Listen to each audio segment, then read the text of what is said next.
Howdy folks, back in New Zealand. It's not a pre-recorded video. It is the 4th of May, sitting here in NZ. The birds are chirping, the rain is raining, and I'm in New Zealand. A little bit jet lagged, but happy to be back in New Zealand. I've been away for a month, but it is, as always, good to be back. And yeah, long time no see, folks. I did do a little bit over April to kind of try and keep in touch with what was going on in the rugby world, but it was pretty tricky. But we're back now. And it's a good time to be back. April, had Champions Cup kind of knockout stages. Super Rugby kind of kept trundling along. Unfortunately, I missed the entirety of the Women's Six Nations, but there's a bit of news going on there as well. But anyway, we're back. Monthly update time.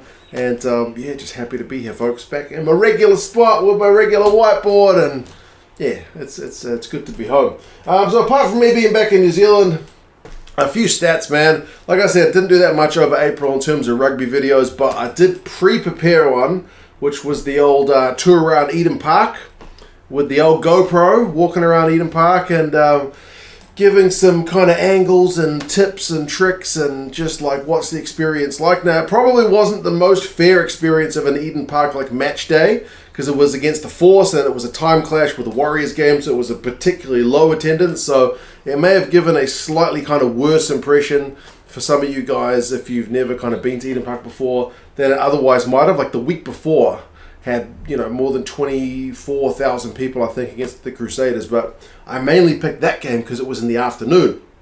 It's a little camera and it doesn't like filming in darkness, but it was an afternoon game, so it was kind of easy to wander around with a camera. So that's kind of the reason I picked that game. But that video, people seem to enjoy that one, man. It did get a fair bit of attention, which is really cool because I'm happy to share that experience, and I would love to see similar videos of other people going about their local grounds. Eden Park's kind of a good one because you're able to kind of walk around the whole thing with any ticket. It's not like you're stuck in one section. But anyway, that was the main thing going on in April. We had the audience mainly from Ireland, the UK, South Africa, New Zealand, and Australia. That's kind of your top five. Still 56% of people not subbed. So if you haven't subbed, please do me that favor and subscribe to the channel. But yeah, thanks just for sticking with us through April when it was a pretty quiet month. And at least from my point of view, as I was largely on holiday. But yeah, thanks for coming along, as always, for liking, for watching, subscribing, all that stuff.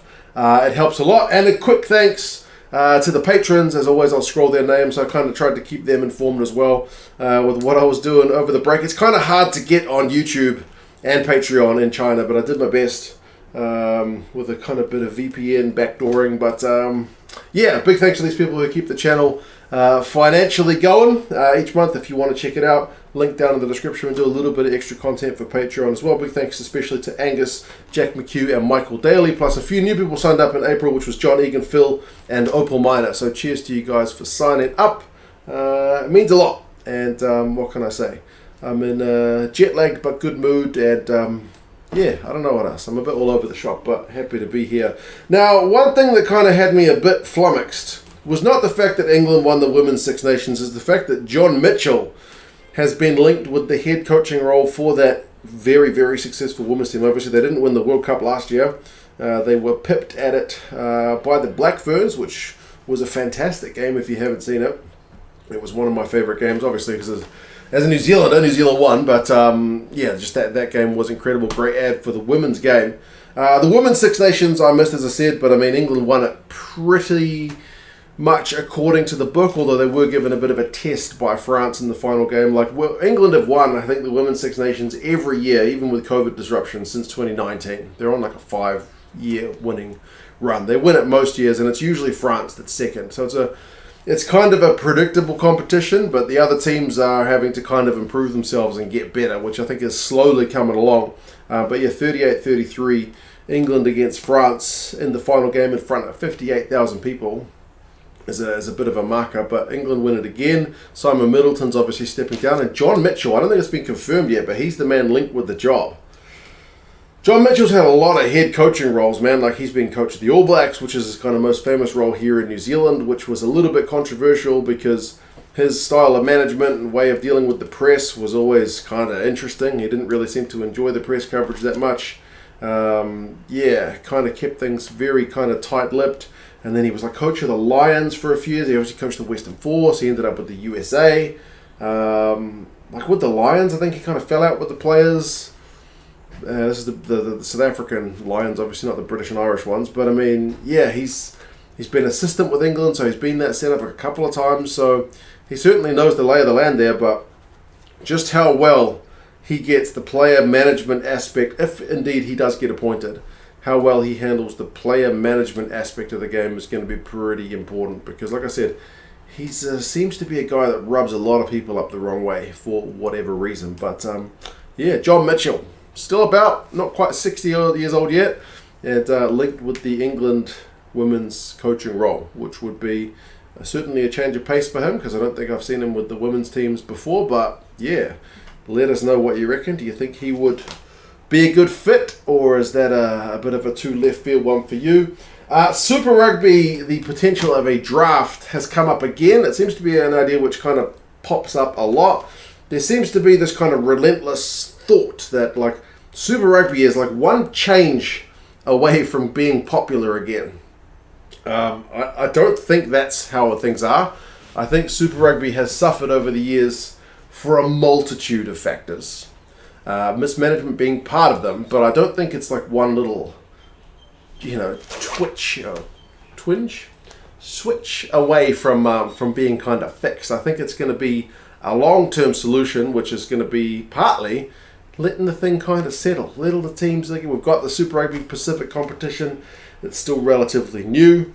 It needs a bit of time to kind of embed into people's consciousness, and rivalries need to establish and whatnot. Like this weekend, we've got the Auckland Blues, just the Blues, but they're based in Auckland, playing Moana Pacifica, who's also based in Auckland. So that's a cross-town rivalry which hasn't had a chance to really develop yet. Doesn't help that Moana Pacifica haven't had a win. Not much of a rivalry if your opponent hasn't won any games, but it'd be a pretty sweet one for them to get their first win of the season. But yeah, they keep talking about a draft. It's come up from the Aussie side. Kind of, maybe that's the more expected direction it's going to come from, because since expanding into like 5 Aussie teams, the Aussie teams have been less competitive. It's diluted the player pool.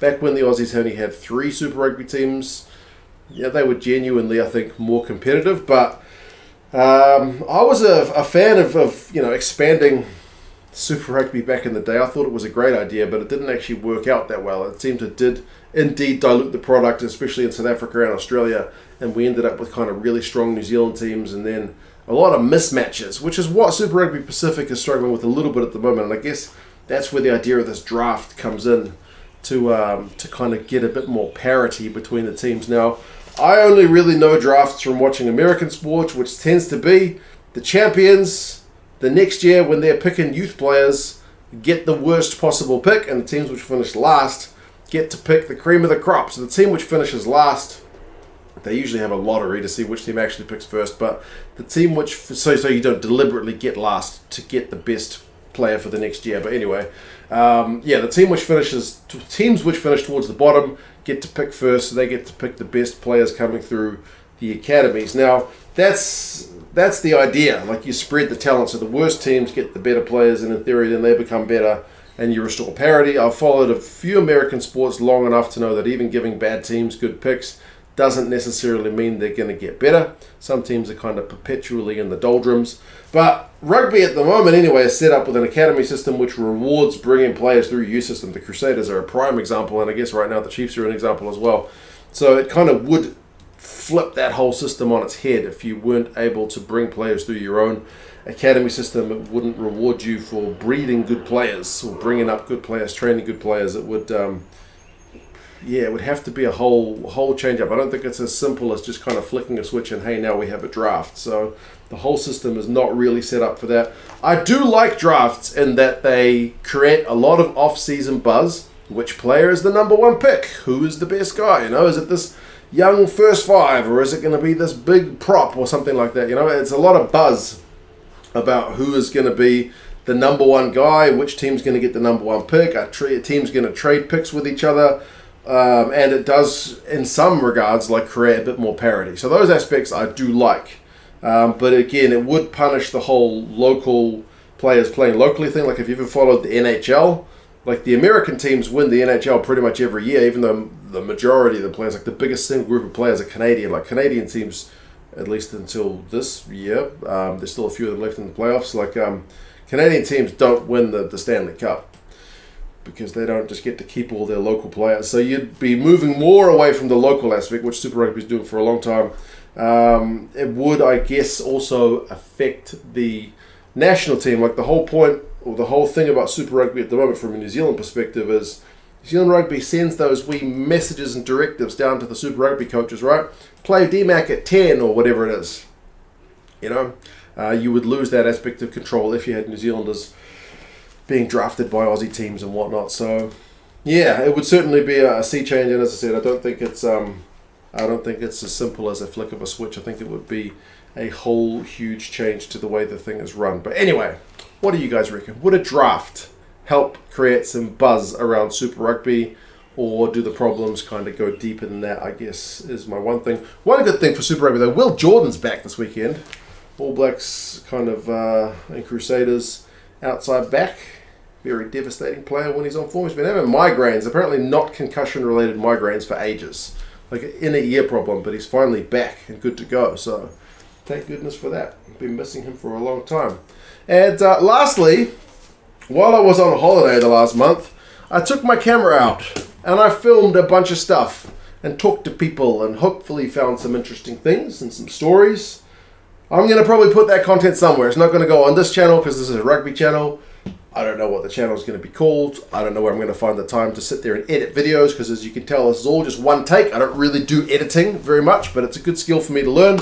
So, yeah, at some point soon, you'll hear me talking about some videos on another channel, which will also be me talking to a camera and then looking at some stuff, which I think could be a bit of fun. Apparently there's an old brewery which has been converted into a beer museum. I can see the silos. I can see the silos just over there. Silos. Oh, let this place be open. See some signs, goodness me. Whew.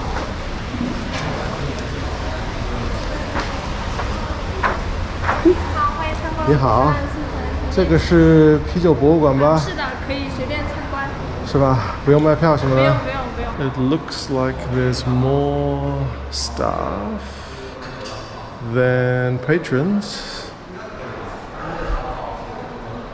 South African connection. I feel like I've been kind of tricked into coming into a real estate sales place. 这都是博物馆吗？还是一般是卖房子的？是博物馆的一部分。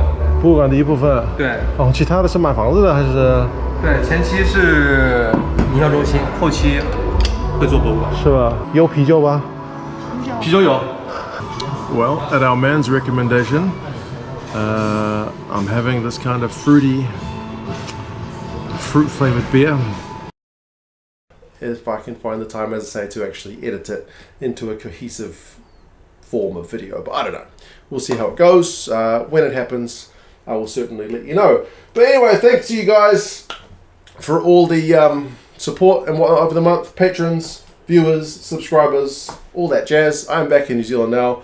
Looking forward to getting back into this kind of time zone, getting my brain into a more coherent state of being than it is right now, as it's been a bit of a ramble. But anyway, back. Happy to be back. And yes, I'll talk to you guys again soon. See you later.